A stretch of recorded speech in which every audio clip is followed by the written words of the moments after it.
Hi everyone, it's your girl Jinx. I had a pretty nice day today, I won't lie. I went to the fair, kinda just chilled, honestly. I kinda chilled like the whole week. Or I went to the fair with my friend and let me tell that man, just getting there, that was a day. I really wish we would have parked at like the nearby grocery store and just walked the 1.5 miles to there. It would have taken us significantly less time than if we just did what we did, which was drive. So, mind you, my friend lives a block away from the fair base, maybe a mile and a half away from. And so we're in my car and we're going. The line and it's like 4:30. I know, more like 5:15. It took us an hour and a half to go 2 miles for it was just a very long time. Very irritating. I was honking at a lot of people. I was cussing a few people out. I so this Caucasian lady is in a silver Jeep and she's just gotten gas from the gas station and we're like turning we're in the left lane and then we're turning on the street. So the gas station's like right here. So this car's like coming out and she decides to cut me off. And I won't lie, I was like very upset. I was like honking the horn. It was just going. It was just like beep for like a very long time. Meanwhile, she's just like, thank you so much, thank you, and it's just going, and I'm just so heated. Um, I called her a few choice names. um, I called her a few choice names. But anyway, we got in the fair. We got there safely. That was the good part. And then on top of that, we actually the rest of that was just it. That was like the whole thing. But the rest of the time it was nice. I got like a little bit sunburned as you can see here. I did not put on sunscreen. I forgot my bag in the car that had my water bottle. This big old thing that me and my friend were gonna share. And I forgot my shoes. My tennis shoes. I was wearing like these really cute, really adorable black heels. What with the outfit? I loved them. But I had my tennis shoes in my bag just in case because I knew that my feet were going to get irritated, which they did. And I was walking for a good 3 hours with them in my bag, but that was fine. We had a really good time, stayed there for a few hours, and then we went home and called it a day. Um, and now I'm back. So today I was thinking of starting a little like a little read with me type of vibe. I'm like halfway through this book. It's called Novice by Taran Matharu. It's a great series, especially if you're into Harry Potter and like magic. And by the way, if you hear any meowing, that's my cat. That doesn't. It's that time of night. But anyway, it's if you're a Harry Potter fan, you like familiars like animals and magic and fantasy elves and stuff. It's a great book. It's a great series. I'm thinking about adding this to my channel on YouTube and just kind of streaming on Twitch and then recording it and then tweaking it and then posting it to YouTube and just kind of doing a little read with me. Like I said, I am like halfway through the book, so I am gonna start there. I feel like in the very beginning and all over again. But if you're interested, they are on Amazon, and I will post the link below on YouTube after this. So anyway, let's just get into it. Let me get all close and personal. By the way, if you're having any water today, drink it. All right. So actually, I'm gonna go back a chapter because it's been a second since I've read this book. Let's see. Oh, we're on chapter 32 of the book. So if you have the book and you want to read along, go ahead. Chapter 32. Can I just read it from?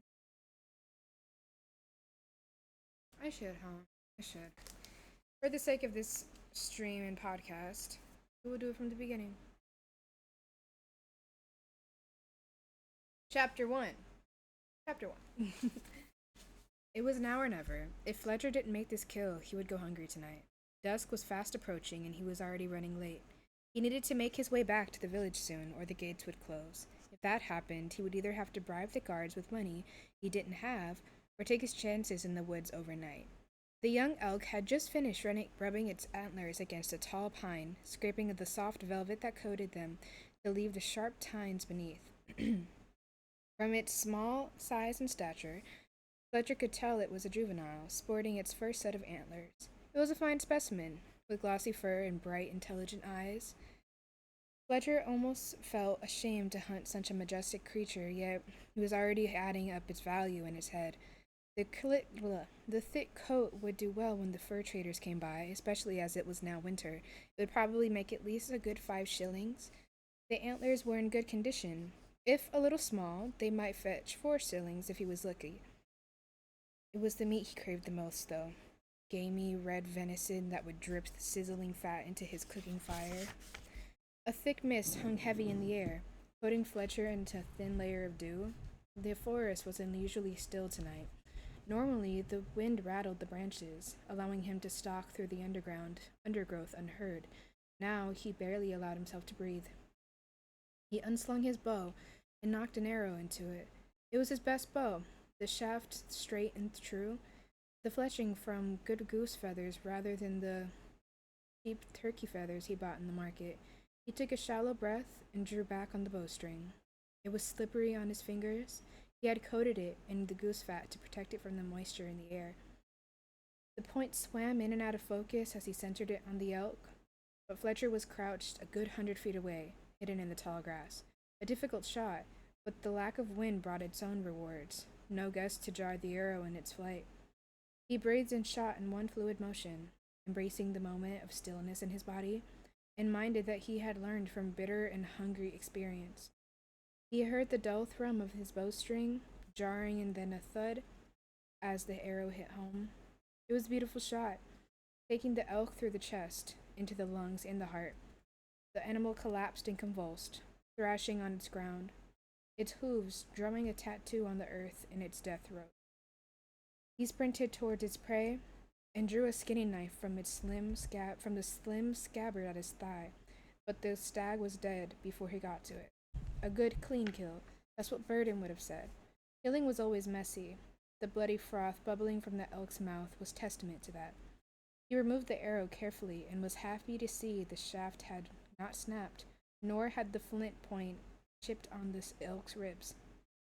Although he was Fletcher by name, the amount of time he spent binding his arrows frustrated him. He preferred the work Burden would occasionally give him, hammering and shaping iron in the forge. Perhaps it was the heat, or the way his muscles ached deliciously after a long day's work, or maybe it was the coin that weighed down his pockets when he was paid afterwards. The young elk was heavy, but he was not far from the village. The antlers made for good footholds, and the carcass slipped easily enough over the wet grass. His only concern would be the wolves or even the wildcats now. It was not unknown for them to steal a hunter's meal, if not his life, as he brought his prize back home. He was hunting on the ridge of the Beartooth Mountains, so called for their distinct twin peaks that looked like two canines.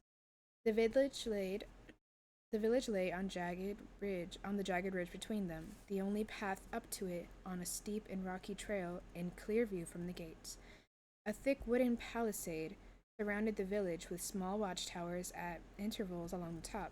It had not been attacked for a long time, only once in Fletcher's 15 years, in fact.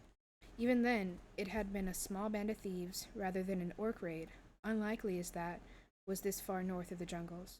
Despite this, the village council took security very seriously, and getting in after the ninth bell was always a nightmare for the latecomers. Fletcher maneuvered the animal's carcass onto the thick grass that grew beside the rocky path. He didn't want to damage the coat. It was the most valuable part of the elk.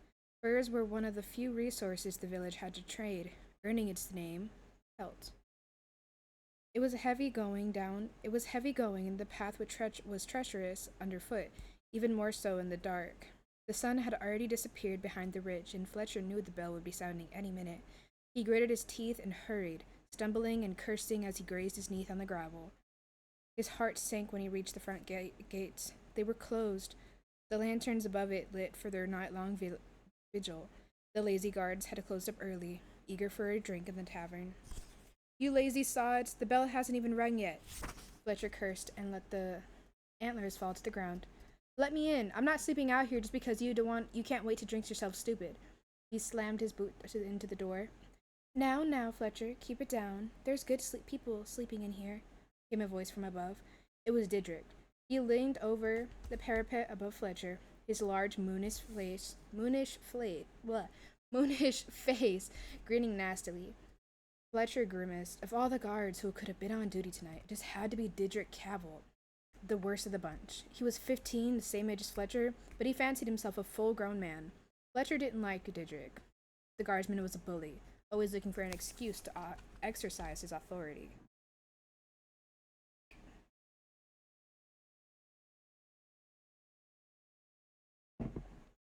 I sent the day watch off. Bleh.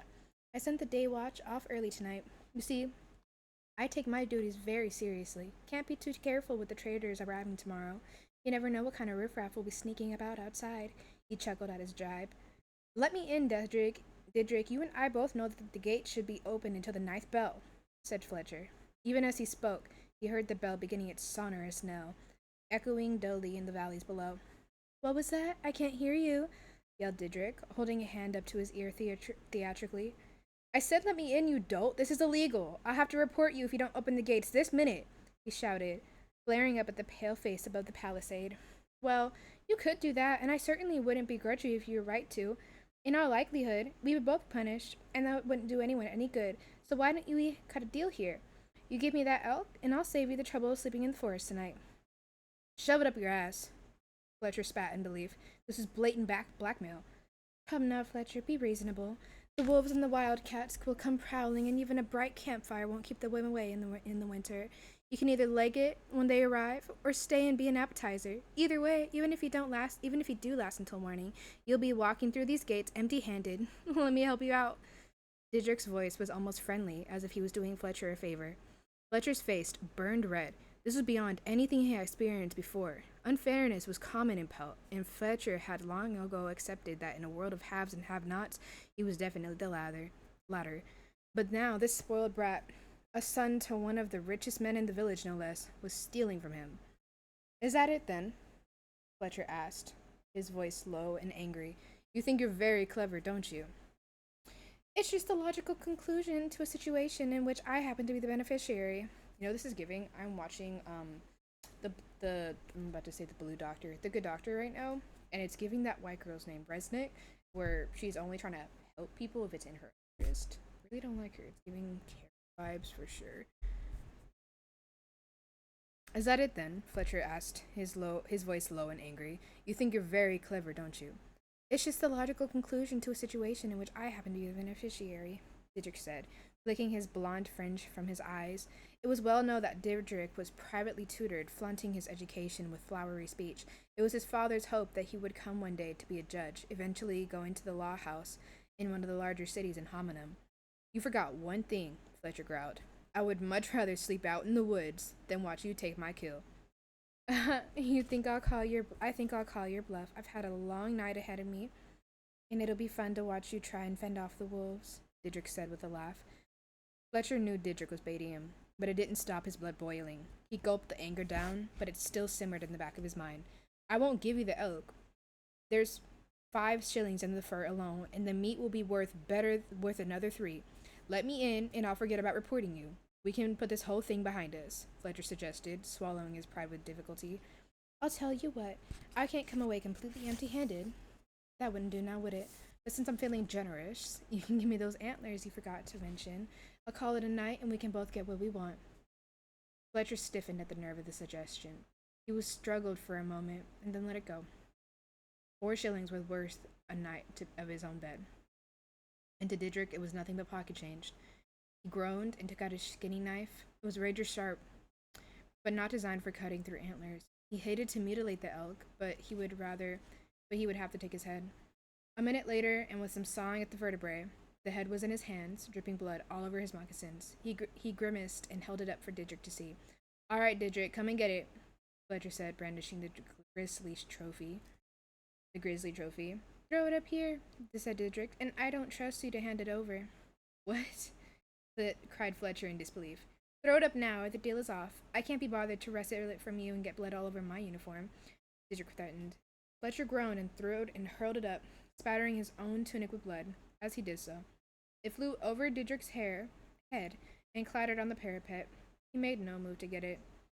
Nice doing business with you, Fletcher. I'll see you tomorrow. Have fun camping out in the woods, he said cheerily. Wait, shouted Fletcher. What about our deal? I held up my end of the bargain, Fletcher. I said I'd call it a night and we both get what we want. And you said earlier you would rather sleep in the woods than give me your elk. So, there you go. You get what you want and I get what I want. You really should pay attention to the wording in any agreement, Fletcher. It's the first lesson. A judge learns. Bleh. His face began to draw from the parapet. That wasn't the deal. Let me in, you worm! Fletcher roared, kicking at the door. My goodness, I'm sorry, guys. I really can't speak tonight. Okay. No. My bed is waiting for me back at home. I can't say the same for you, though. You're on watch tonight. You can't just go home, yelled Fletcher. If Didrik left his watch, Fletcher could get his revenge by reporting him. He had never considered himself a snitch, but for Didrik, he would make an exception. Oh, it's not my watch, Didrik's voice shouted faintly as he descended the palisade steps. I never said it was. I told Jakov I'd keep an eye out while he used the privy. He should be back any minute. Fletcher clenched his fists, almost unable to comprehend the extent of Didrik's deceit. He looked at the headless carcass by his ruined shoes. As the fury rose up in him like bile in his throat, he only had one thought in his mind. It was not the end of it. Not by a long shot. Alright, chapter 2.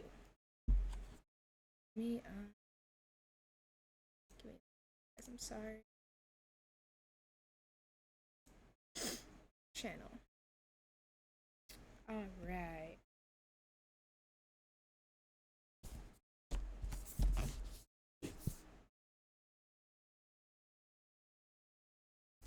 Get out of bed, Fletcher. This was the only time of year I actually need you up on time. I can't manage the market stall and shoe the pack horses at the same time.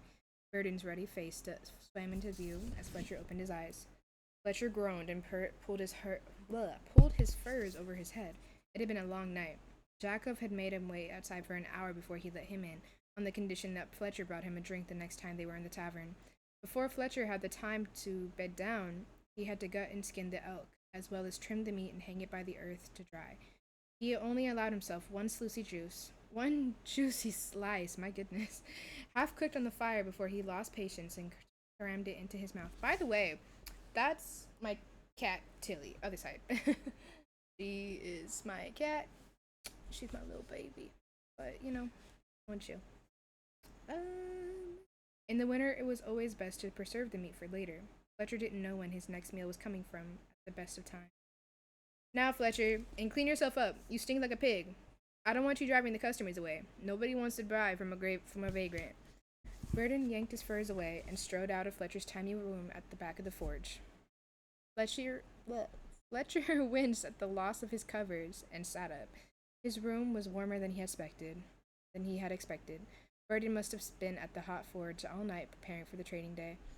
Fletcher had long ago learned that to sleep through the clanging of metal, the roar of the bellows, and the sizzle as the hot red weapons were doused.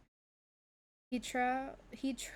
I'm so sorry, guys. My reading is tonight. My reading skills.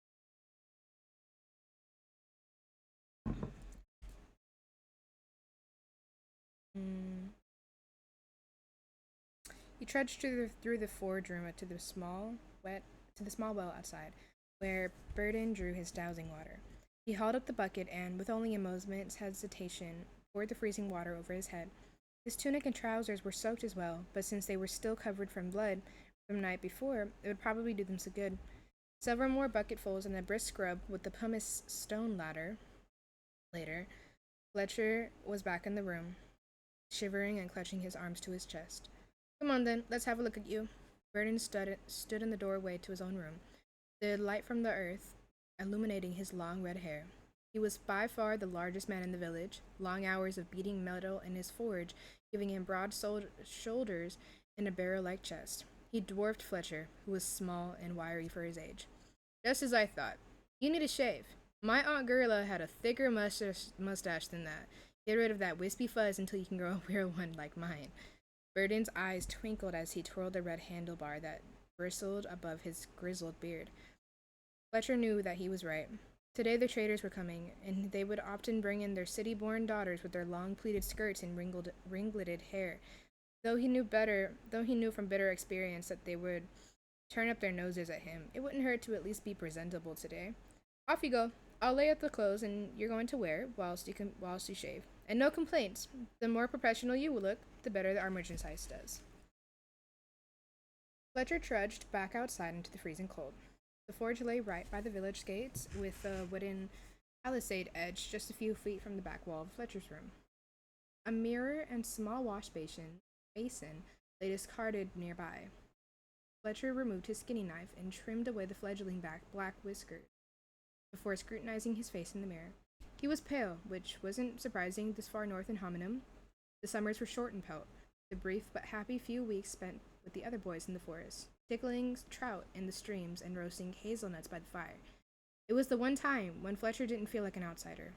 His face was harsh, with sharp cheekbones and dark brown eyes that were slightly sunken. His hair was a thick, shaggy mess of black, which Burden would literally shear when it got too wild. Fletcher knew that he wasn't ugly, but nor was he handsome compared to the rich, well-fed boys with ruddy cheeks and blonde hair who populated the village. Dark hair was unusual in the northern settlements, yet since he had been abandoned by the front gates as a baby, Fletcher wasn't surprised that he looked nothing like the others. Just another thing to set him apart from the rest.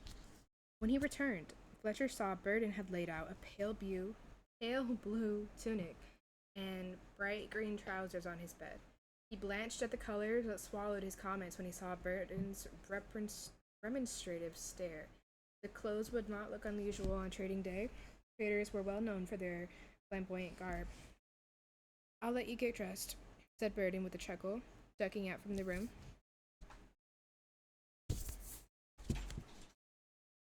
How